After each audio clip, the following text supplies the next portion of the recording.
Cette vidéo veut montrer en quoi il est intéressant quand on veut évaluer la crédibilité d'un site, sa fiabilité. Donc d'aller chercher, faire des requêtes sur le web, sur des auteurs, sur le site lui-même, mais aussi sur le nom de domaine, ça peut être intéressant. Et là, précisément, on va se focaliser là-dessus.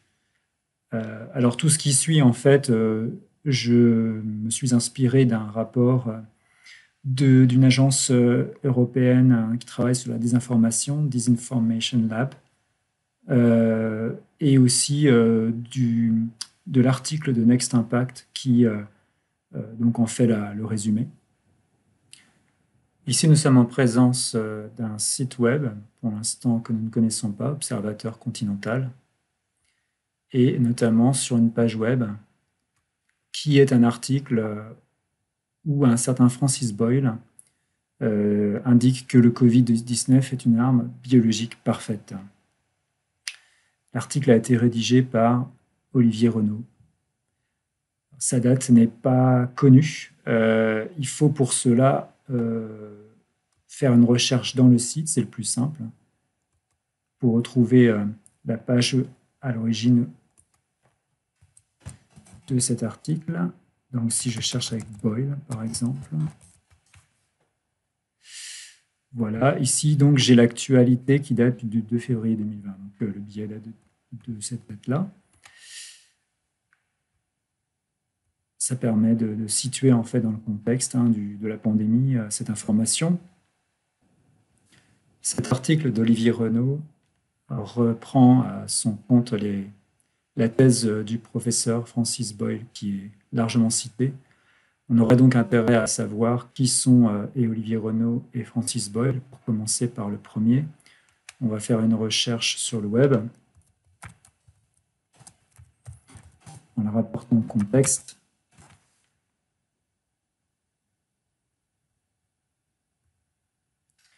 Et là, on cherche donc des sites qui pourraient nous inspirer confiance. Alors, je vais passer sur Google. Pour l'instant, je ne trouve rien dans la première page résultat.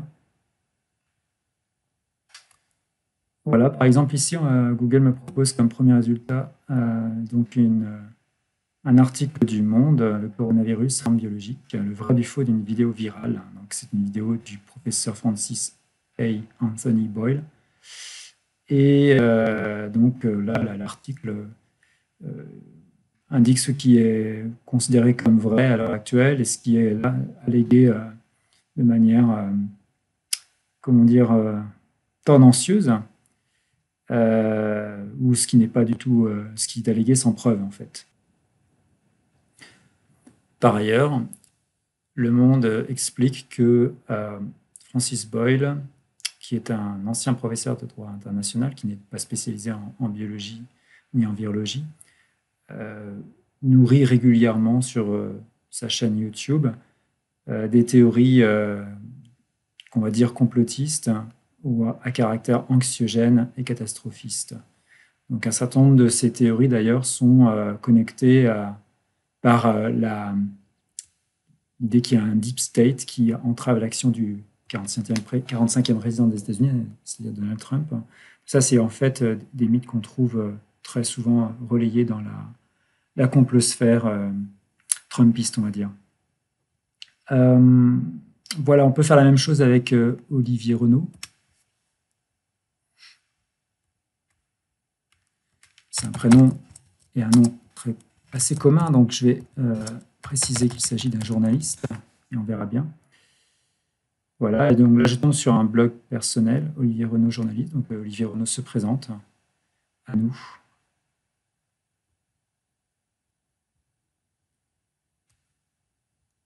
Donc là, pour le coup, en fait, je vais me satisfaire d'une lecture de sa page à propos. Donc là, il y a une revendication à l'indépendance bretonne, pourquoi pas, après tout. Ça ne veut pas dire que c'est un journaliste qui fait mal son boulot. Ici, par contre, c'est quelque chose qui est en rapport avec la Russie, c'est intéressant. Donc c'est un journaliste qui a écrit dans plusieurs médias, donc Sputnik par exemple, qui sont connus pour être des médias de propagande proche du Kremlin. Voilà, c'est une chose intéressante. Pour l'instant, on ne va pas tirer de conséquences hâtives. On revient sur le site. Quand on va voir sur la page à propos du site elle-même,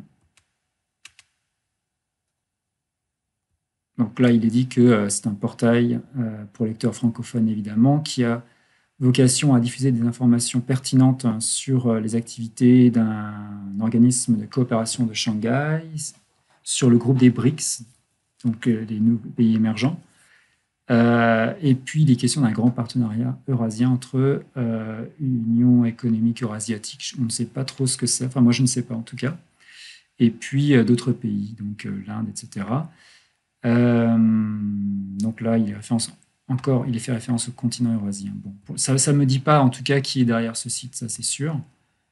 Alors pour le savoir, je vais faire une recherche sur un annuaire de nom de domaine par un service qui s'appelle Whois.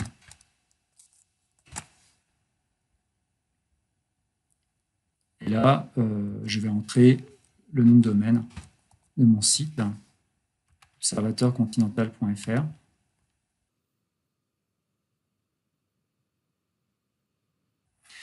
Et donc, la question à laquelle je vais essayer de répondre, c'est qui est à l'origine du dépôt de ce nom de domaine, qui a déposé le nom. Là, il se trouve que j'ai une référence. Le contact du déposant, c'est Inforos Company. Le site est ici, un certain nick de la compagnie Inforos. Donc, si je veux, après, en savoir plus, il faut que j'interroge justement sur ce que c'est que cette agence.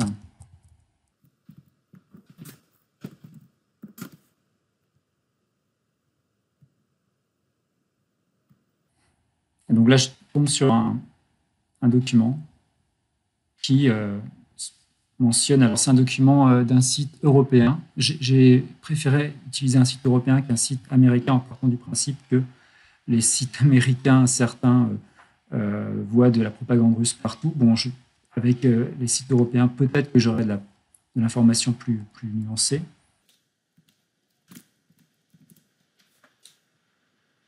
Donc ici, effectivement, j'ai une référence au site Inforos comme étant un site spécialisé dans, on va dire, engagé dans le soft power russe, mais surtout spécialisé dans la dissémination en Europe et apparemment aussi aux États-Unis d'informations, disons, qui reprennent le biais habituel de la position pro-russe, la position par conséquent du Kremlin. Voilà, donc là, je suis face à un site en fait qui, disons, fait de la propagande et qui n'essaie pas vraiment d'être neutre, mais qui se cache quand même. Il faut une recherche un petit peu plus poussée pour savoir à qui on a affaire. Le recours à l'annuaire Whois n'est pas toujours couronné de succès, en fait. Par exemple, si je cherche à savoir qui a déposé le nom de domaine Baltimore Gazette, je fais une recherche équivalente. Donc, sur le Whois Lookup.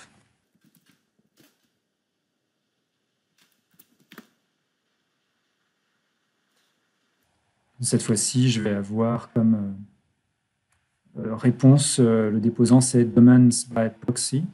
Mais on s'aperçoit, quand on ne connaît pas, on s'aperçoit vite qu'en fait, c'est une adresse un peu vide. Hein. C'est un proxy qu'utilisent les gens qui déposent des noms de domaine justement pour rester masqués. Donc, ça coûte pas très cher d'ailleurs, en fait, d'agir ainsi, hein, quelques dollars par an. Moyennant quoi, on ne peut pas remonter au déposant originel. Voilà, donc parfois il faut recourir à d'autres ruses, y compris pour les fact-checkers les plus avertis, en allant dans le code des pages du site pour arriver à retrouver la signature de telle ou telle agence d'information ou de désinformation.